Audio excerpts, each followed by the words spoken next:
Olá, boa tarde e bem-vindos ao programa Nossa Fé, Nossa Vida, transmitido aos domingos às 7 horas da tarde no canal 49 da cidade de Fresno e repetido novamente nas terças-feiras às 10 horas da noite. Bem-vindos. Eu sou o diácono João Sousa, de Hanford, fazendo o programa juntamente com a irmã Rosa Maria Branco, aqui de Fresno. Boa tarde, irmã. Como é que está? Está boazinha? Boa tarde, diácono João. Graças a Deus, não temos nada, como costumamos dizer, nada que cramar, mas muitas graças a dar pelos dons que recebemos. A irmã sabe que cramar é um vício. E se a gente agarra o vício de cramar, crama toda a vida. 2 de outubro. Outubro é o mês do Rosário. Não é? Maio é o mês de Nossa Senhora, como a gente diz, em geral, as aparições e tudo mais. Agora, o mês de outubro chama-se o mês do Rosário. Do Rosário. E ainda estamos no começo, 2 de outubro. Vale a pena no começo do mês falar nisso. Vale a pena falar da importância que Nossa Senhora dá à oração do Rosário. E temos primeiro, em outubro, quando ela apareceu em Fátima, dia 13, todos sabemos que ela se nomeou a Senhora do Rosário. Era isso que eu ia dizer. Ela é que deu o título, ela não foi a gente. É verdade. Mas também temos a festa do dia 7, a festa de Nossa Senhora do Rosário. Sim, sim. Que já vem muito anterior a Fátima, 1500 e tal, 1507. Também sabemos o porquê, porque aquela batalha de Lepante, não é? Ali fora da Grécia. Entre os cristãos e os turcos. E não havia maneira, em termos de números, não havia hipótese de que os cristãos vencessem essa batalha. Mas tivemos um Papa com amor, muito amor ao Rosário, com muita fé na força do Rosário, que pôs a comunidade católica a rezar o terço e os cristãos venceram. Eles todo dia fizeram peregrinação em Roma, rezando o terço no dia da batalha. E creio que eram 10 mil os cristãos e 30 e tal mil os turcos. Os cristãos eram para ter perdido e possivelmente se perdia a Europa, porque eles queriam entrar pela Grécia, já tinham entrado pela Turquia, acima, e agora iam asfixiar a Europa. E o Papa São Pio V depois viu isso, e viu o perigo, e começou a pedir que rezassem o terço, e ele próprio também nas ruas de Roma.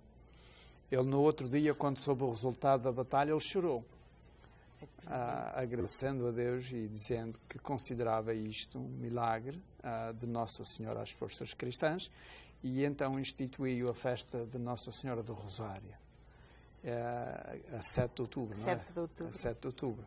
E agora é interessante, Nossa Senhora, em 1917, no dia 13 de outubro, em Portugal, intitula-se assim a Senhora do Rosário. Senhora do Rosário. Vemos aqui a importância, e nós poderíamos estar agora aqui, mas afastamos-nos das leituras, mas poderíamos estar agora aqui, por exemplo, a indicar o Brasil, que teve um problema político muito difícil, e quando o Brasil se pôs a rezar, até um problema de comunismo, o Brasil, temos o problema da Áustria, que não havia maneira nenhuma de o comunismo sair dali, e foi através da oração do terço que o comunismo foi expulso da Áustria. Temos o exemplo das Filipinas, a mesma coisa. Portanto, temos Portugal, com o 25 de Abril. Temos Portugal com o 25. O comunismo quase que dominou. Temos em Portugal, na nossa casa, diríamos assim, esse problema. E, portanto, vemos a importância da oração do terço. E a importância da oração. Nós vemos, por exemplo, o São Nuno Alves Pereira, Santo Nuno Alves Pereira, na Batalha de Aljubarrota. O que é que aconteceu? Também os portugueses eram um grupo pequeníssimo comparado com os espanhóis. Sim. E o que é que acontece?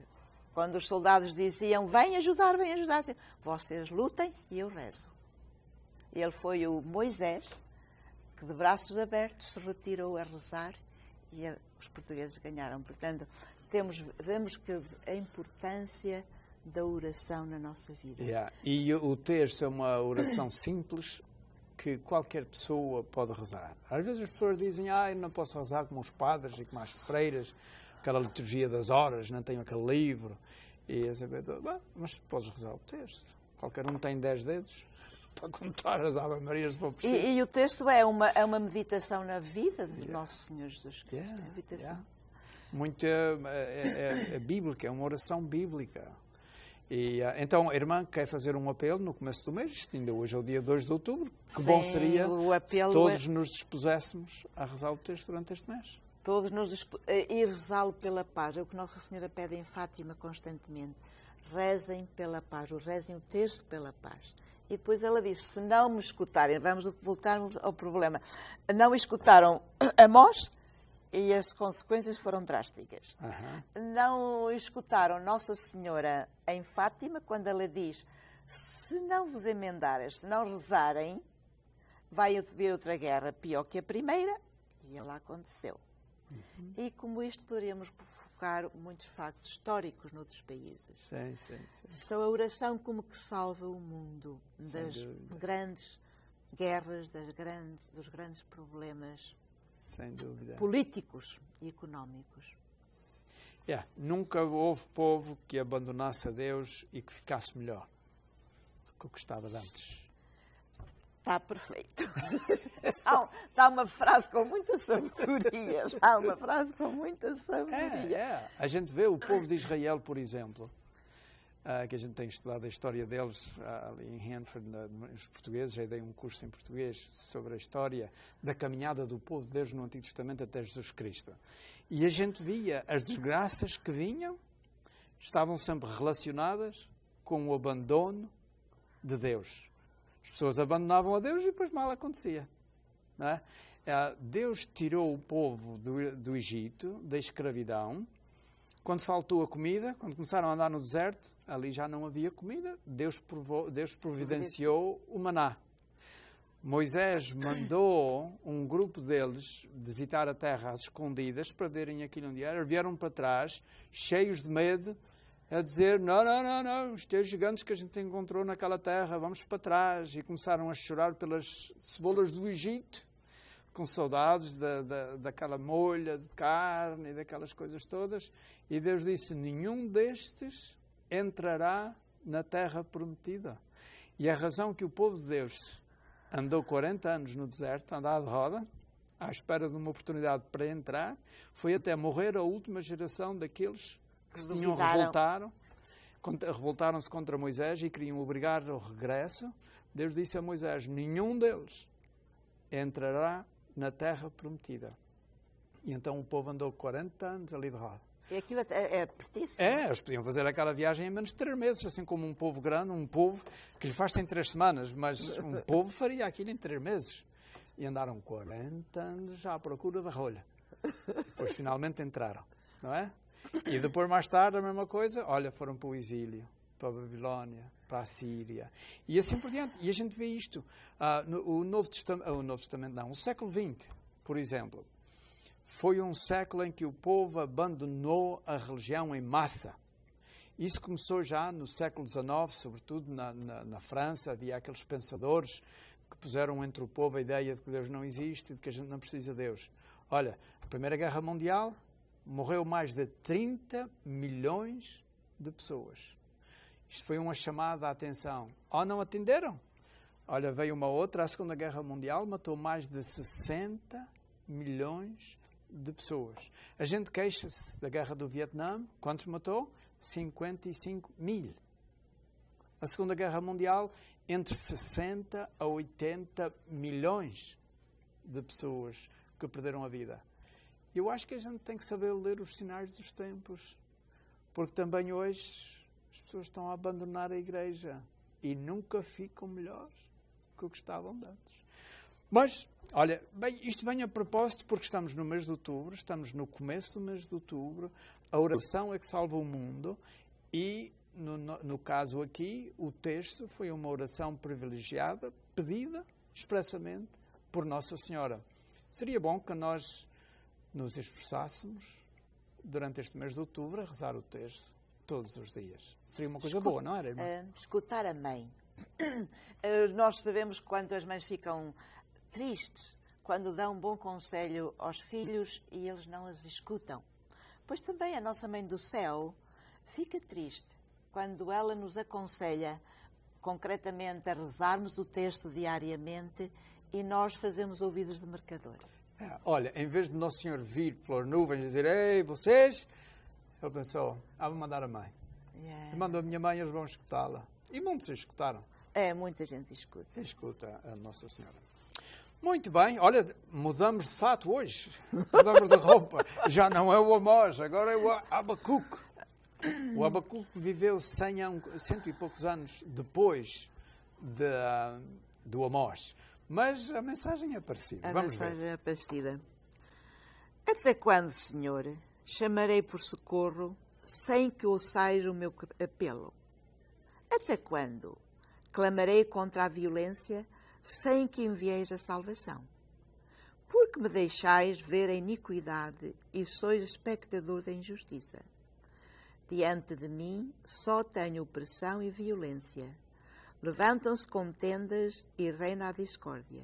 Então o Senhor respondeu-lhe, põe por escrito esta visão, inscreve-a em placas e com toda a nitidez, de modo que possam ler facilmente. Embora esta visão só se realize na devida altura, ela tende para o seu termo e não enganará. Se tardar em cumprir-se, deves aguardá-la, pois há de realizar-se infalivelmente a seu tempo. Vede como incha de orgulho a alma daquele que não é reto, mas o justo viverá pela sua fidelidade. Uau! Uau! Irmão, parece que o Abacuque está cheio de medo. Ele ouve falar em desgraças e em coisas, e ele reza e ele pede a Deus, e no entanto parece que só desgraças é que estão a acontecer.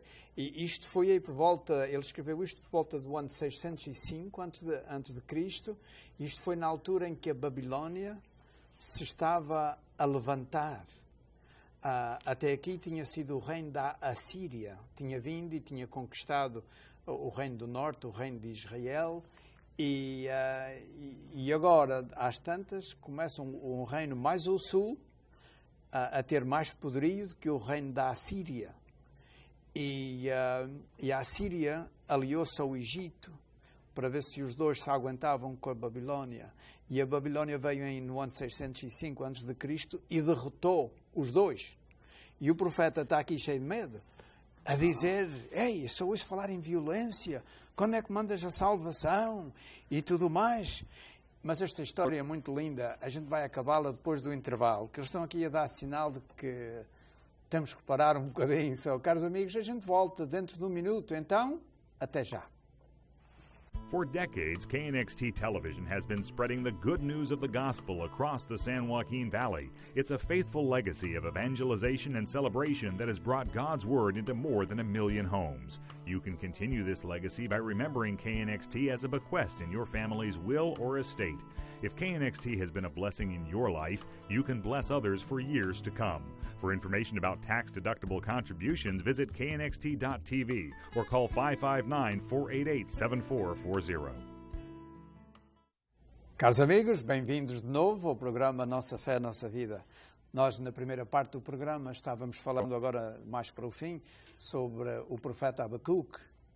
E o profeta estava-se queixando junto de Deus, não é, irmã? De que se sentia abandonado e sentia-se cheio de medo, porque as notícias, já naquele tempo, só traziam coisas ruins. E havia o grande reino da Assíria que tinha conquistado ali tudo à volta, e agora era o reino da Babilónia que estava a ganhar força, e as pessoas estavam com medo.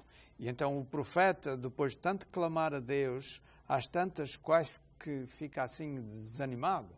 Ó Senhor, eu rezo, eu prego o teu povo em teu nome, mas só há más notícias, não há nada bom.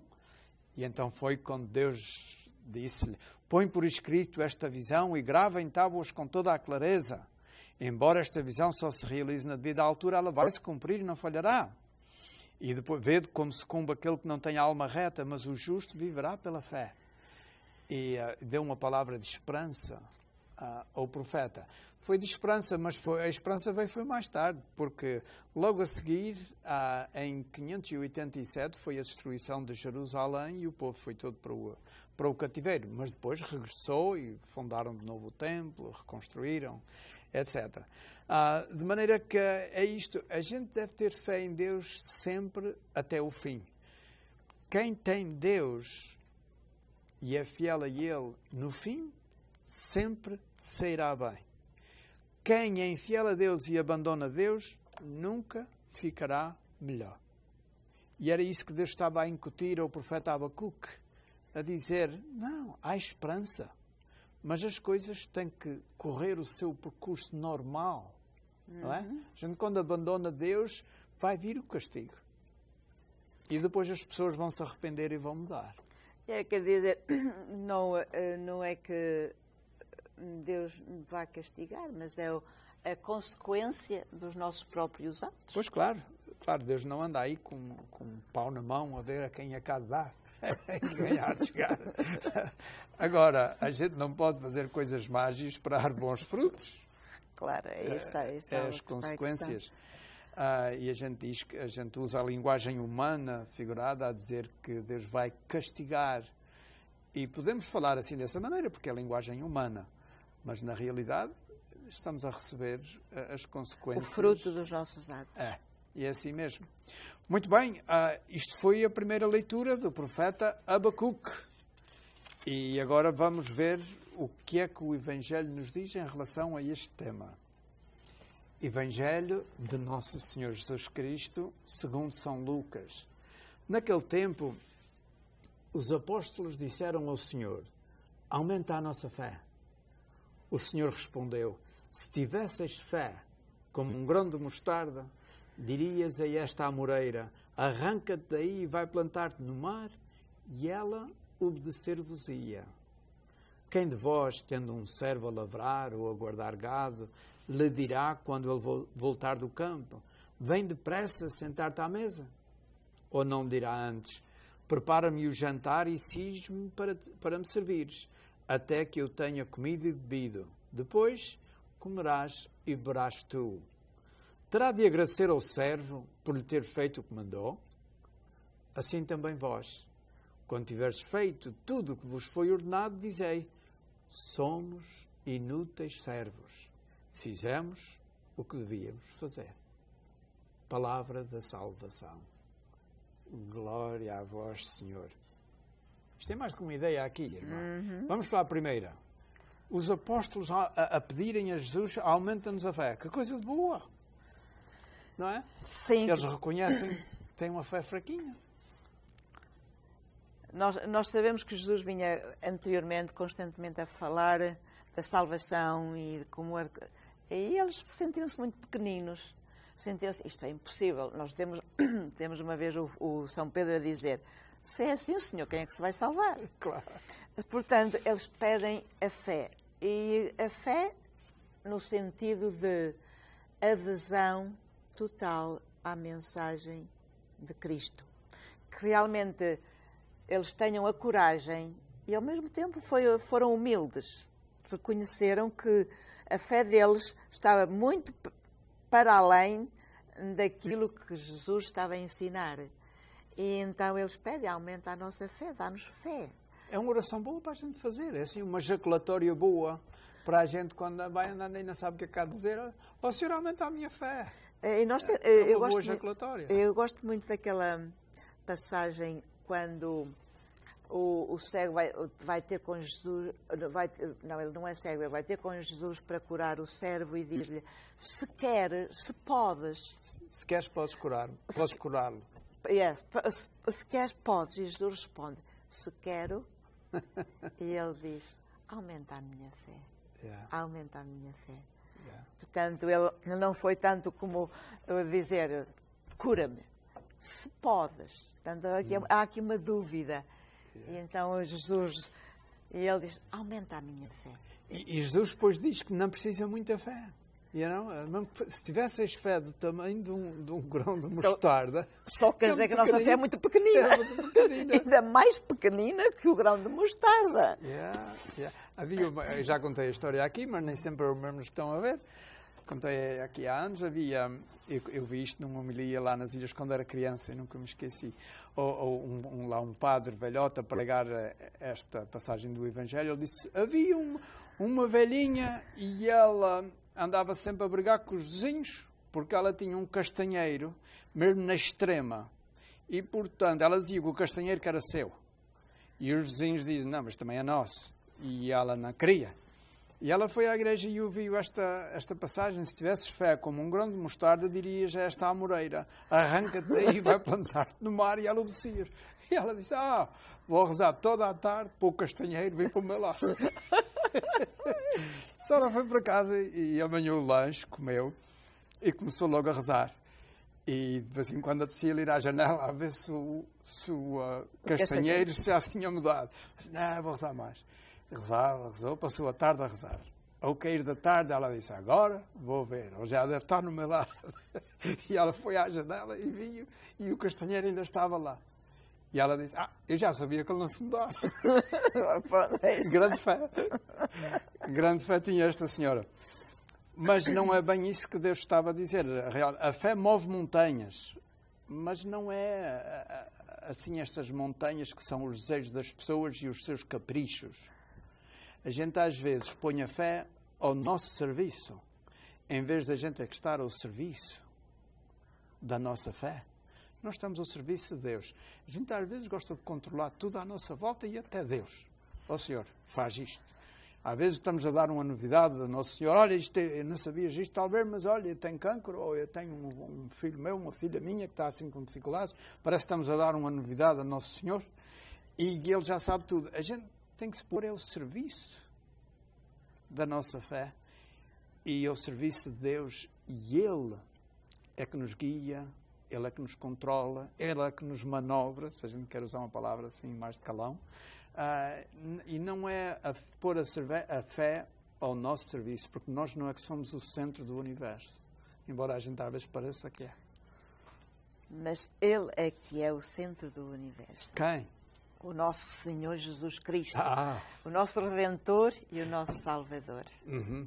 Ele é que é. Mas realmente a tendência humana é controlar. E nós vemos isso que vem logo do Adão e da Eva. Vem logo ali. O Senhor diz, não comas daqui. E ele diz, por que não? E, irmã, e aqui no fim, esta frase, isto parece uma contradição. Nosso Senhor disse assim, assim também vós, quando tiverdes feito tudo o que vos foi ordenado, dizei, somos inúteis servos, só fizemos o que devíamos fazer. Porque é que Jesus não aprecia aquilo que a gente faz para Ele? Ele aprecia o que a gente faz para Ele, mas Ele próprio, ou Jesus próprio, se define como servo. E como servo, Ele fez tudo para nós. Agora é a nossa vez, como servos dele, fazer tudo para ele. Só, portanto, o serviço não é a nossa grandeza, é a nossa missão. Nós temos a missão de servir. A missão de servir o nosso Deus e servi-lo aderindo à sua mensagem e servi-lo nos nossos irmãos. Porque ele diz, vestiste-me, visitaste-me, deste-me de comida, foi a mim que o fizeste. Perseguiste, diz ele a São Paulo, perseguiste-me. Mas ele nunca perseguiu o nosso Senhor Jesus Cristo. Perseguindo os outros, perseguindo os meus... Persegues a mim. Persegues-me a mim. Mas é interessante. Esta frase, ao longo dos anos, tem-me intrigado. Não é? As pessoas que dedicam a sua vida a Jesus Cristo e, no fim, ele diz... Quando tiveres feito tudo o que vos foi ordenado, dizei, somos servos inúteis, fizemos o que devíamos fazer. Então a gente tem que compreender que o nosso lugar é servir. E se a gente serviu os outros, serviu a Deus, cumpriu a nossa missão, fizemos aquilo que devíamos fazer. E isso é uma graça de Deus. A gente vê quando pratica o bem... E o Diácono João tem essa experiência porque sei que tem que a ter. Quando se faz o bem, há uma alegria interior muito grande, há uma paz da alma, há uma visão diferente de tudo. De tudo. Portanto, isso é já a grande recompensa. E a irmã fala por experiência, tenho a certeza. Que Deus dá quando realmente temos esta atitude de serviço. Eu quando faço uma coisa boa, sinto uma alegria muito grande, mas depois digo, Senhor, obrigada por me dares a oportunidade de praticar esta ação boa. Obrigada pela alegria que me dás de eu ajudar outra pessoa. Portanto, tudo isto são dons de Deus. Por isso, ele fizeste o que devias, porque realmente isso é um dom tão grande, estarmos disponíveis para o serviço aos outros. E é interessante que Deus é que faz o bem, e às vezes por nosso intermédio, e às vezes deixa-nos ver o bem que Ele fez por nosso intermédio. E dá-nos essa alegria. Porque a gente, quando procura fazer o bem, há muito bem que a gente faz sem saber, que não soube que ele ficou feito. Mas de vez em quando, é como que nos dar um reboçado, um candy. Deus vê e a gente sente aquela alegria que a irmã diz. Olha, fiz uma coisa boa, a pessoa veio para trás, agradeceu-me, ou lá o que seja. E a gente, fiquei satisfeito de fazer uma coisa que beneficiou alguém. E eu penso que isso é Deus a dar-nos uma recompensa já neste lado da vida, da gente poder ver um bocadinho que Ele é que fez por nosso intermédio. Por outro lado, se atribuímos isso a nós próprios, perdemos tudo. Aí é que está. Perdemos tudo porque se nós, o nosso ego, e pronto, então está tudo desperdiçado. E isto talvez é o que Jesus Cristo está a dizer. Acautela-te, não pensares que o bem que fizeste é teu. O bem que fizeste foi eu que o fiz por teu intermédio e eu quis te usar. E dá-te feliz porque foste um instrumento meu nas minhas mãos. É como uma caneta, o artista faz uma coisa lindíssima e se a caneta pensasse, olha lá o que eu fiz. Não, o artista é que fez, usou-te. Tu és o instrumento. Bem, caros amigos, estas coisas são lindas, não é? Se a gente as entende. Bem, caros amigos, Jesus aproveitou a ocasião dos discípulos a queixarem-se de que tinham pouca fé e pediram a Jesus que aumentasse a fé dele. É uma boa prece para nós fazermos ao longo desta semana. Senhor, aumenta a minha fé. Ou então, como o cego, Senhor, faz que eu veja. Andamos tanto com os olhos fechados. Obrigado pela vossa atenção. Boa noite e adeus.